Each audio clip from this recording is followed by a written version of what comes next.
پھر یہ کہ قرآن پاک میں کم از کم ایک پارہ جو ہے وہ ناظرہ پڑھنے کی ضرور کوشش کریں، یعنی قرات یا تلاوت جو ہے،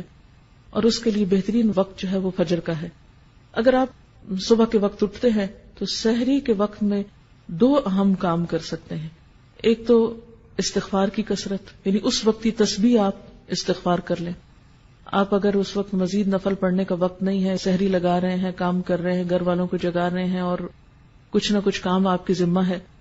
تو چلتے پھرتے استغفار کو لازم کر لیں، کیونکہ تیسرے پارے میں آپ نے پڑھا تھا سحری کے وقت وہ استغفار کرتے ہیں، تو اس وقت آپ کثرت سے استغفار کریں۔ دوسری بات، وہ جو سورۃ آل عمران کا آخری رکوع حضور صلی اللہ علیہ وسلم سویرے اٹھ کے وضو سے پہلے پڑھتے تھے، کوشش کریں کہ اسی طرح پڑھ سکے۔ اگر زبانی یاد کر لیں تو بہت اچھا ہے، اگر نہیں بھی تو کہیں پر لکھ کر لگا دیں اور اس کو پڑھیں، کیونکہ یہ سنت پر عمل ہو جائے گا۔ اب ہوتا کیا کہ عام طور پر خواتین کیا کرتی ہیں، آپ نے سحری کی، مرد حضرات تو چلے گئے مسجد، آپ پیچھے سے کچن صاف کرنا شروع کر دیتے ہیں۔ کچن ہو جائے گا صاف، ہٹ جائیے وہاں سے، آئیے مسواک بہت اچھی طرح کیجیے اور اچھی طرح وضو کیجیے اور طویل فجر کی نماز پڑھیے، کیونکہ نبی صلی اللہ علیہ وسلم فجر کی نماز ساری نمازوں میں لمبی پڑھتے تھے۔ افسوس یہ کہ ہمیں قرآن کا اتنا حصہ یاد نہیں، لیکن جو بھی لمبی صورت یاد ہے اس کو اس میں پڑھنے کی کوشش کریں۔ دوسری چیز جو اس سے پہلے کرنے کی ہے وہ تلاوت قرآن ہے۔ ان قرآن الفجر کان مشہودا، اس کو مس نہ ہونے دیں، جتنی توفیق ہے۔ جو لوگ زیادہ تیز پڑھ سکتے وہ کم از کم پارہ پڑھ سکتے ہیں، زیادہ بھی پڑھ سکتے، تو سورج نکلنے سے پہلے تک آپ کیا کریں، فجر کی نماز اور تلاوت میں وہ وقت گزاریں، اور بہت عبادت کا بہترین وقت ہے۔ پھر اس سے پہلے کہ سورج طلوع ہو آپ کیا کریں، صبح شام کی دعائیں جو ہیں مسنون اذکار وہ کر لیں۔ صبح شام کے مسنون اذکار یعنی وہ دعائیں جو نبی صلی اللہ علیہ وسلم صبح شام پڑھا کرتے تھے، آپ مسنون دعاؤں کی کسی بھی کتاب سے لے سکتے ہیں۔ اس سلسلے میں ایک کتاب وَإِيَّاكَ نَسْتَعِينُ کے نام سے الہدا سے شائع کی گئی ہے۔ اس میں ان دعاؤں کی سند، فضیلت، پڑھنے کا طریقہ اور اردو اور انگریزی ترجمہ بھی موجود ہے، تو اگر زبانی نہیں آ تو آپ دیکھ کر پڑھ لیں۔ پھر کیا ہے کہ سورج نکل آیا، اگر اس وقت آپ تھوڑا سا اور انتظار کر لیں یہ ذکر اذکار کر کے، تو 2 نفل جو ہیں وہ پڑھ کے پھر آپ اٹھے۔ لیکن اگر بیچ میں آپ کو بچوں کو اسکول بھیجنا ہے یا کوئی اور کام کرنا ہے تو آپ وہ کام کر سکتے ہیں، کر کے آ کے 2 نفل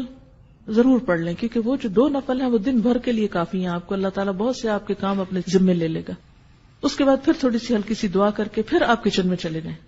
اب آپ دیکھیں گے، اب آپ جو کچن میں جائیں گے برکت بھی ہوگی، راحت ہوگی، دل کی عجیب خوشی ہوگی۔ لیکن جب ہم دنیا کے کاموں کو ترجیح دیتے ہیں اور عبادات کو پس پش ڈالتے ہیں، پہلے وہ پکانے کھانے میں لگے رہے، پھر سنبھالنے میں لگے رہے، پھر جب نماز کو وہ سورج نکلنے والا ہو گیا جلدی جلدی نماز پڑھی، اس نماز میں کوئی لذت نہیں، پھر اتنے میں بچے جاگ گئے، کوئی اور کام ہو گیا، پھر ان میں لگ گئے، پھر قرآن پڑھنا رہ گیا۔ کیونکہ مجھے معلوم ہے کہ اس وقت اپنے آپ کو کاموں میں سے، کیونکہ انسان کہتا ہے یہ تھوڑا سا جلدی سے سمیٹ لو بس پھر میں فارغ ادھر سے ہو جائیں گے، چھوڑیے اس کو، پہلے ادھر سے فارغ ہوئیے، پھر اس کے بعد آپ اپنا آرام سے جو بھی کچن وچن سنبھالنا ہے جو کرنا ہے، پھر اس کے بعد آپ یہاں آنے کی تیاری کر سکتے ہیں۔ اور اگر آپ کے پاس کچھ اور وقت بیچ میں ہے، ہر ایک کی چونکہ مصروفیات فرق ہیں، اس لیے میں تھوڑا سا یہ ٹپس دے رہی ہوں آپ کو،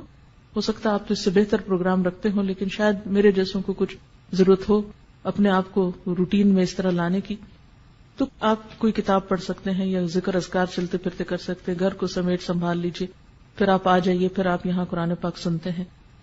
کیونکہ علم کے رستے پر ایک ایک قدم جو انسان نکل کر آتا ہے اس کا بے پناہ اجر ہے، اور مل بیٹھ کے جو ہم پڑھتے ہیں اس کی ایک اور ہی برکت ہے۔ اور پھر اس کے بعد آپ یہاں اگر کوشش کریں ظہر کی نماز پڑھ کر جائیں، اگر یہاں نہیں تو گھر جا کر فوراً ہی پھر آپ ظہر کی نماز پڑھیں، اور پھر اس کے بعد یہ ہے کہ اگر آرام کرنا ہے کچھ دیر آرام کر لے تاکہ پھر شام کی عبادت جو ہے رات کی اچھی ہو۔ تو پھر اس کے بعد ہر ایک اپنے اپنے روٹین کا کام کر سکتا ہے۔ پھر خاص طور پر افطار کے قریب جو ہے وہ تھوڑا سا اپنے آپ کو روحانیت کی طرف پھر لائیں، افطاری لگا لیں، کر لیں جو بھی کرنا ہے، 5 منٹ دیں، 3 منٹ دیں، 2 منٹ دیں، 10 منٹ دیں، حسب توفیق جو کسی کو اویلیبل ہے۔ کہیں پر بھی ہیں آپ، اپنے گھر میں یا کہیں افطار کرنے گئے ہیں یا کوئی آپ کی طرف آیا ہے یا آپ کسی گاڑی میں بیٹھے ہوئے ہیں، افطار سے پہلے کے چند لمحے انتہائی قیمتی ہیں، دعاؤں کی قبولیت کا وقت ہے، اس میں پھر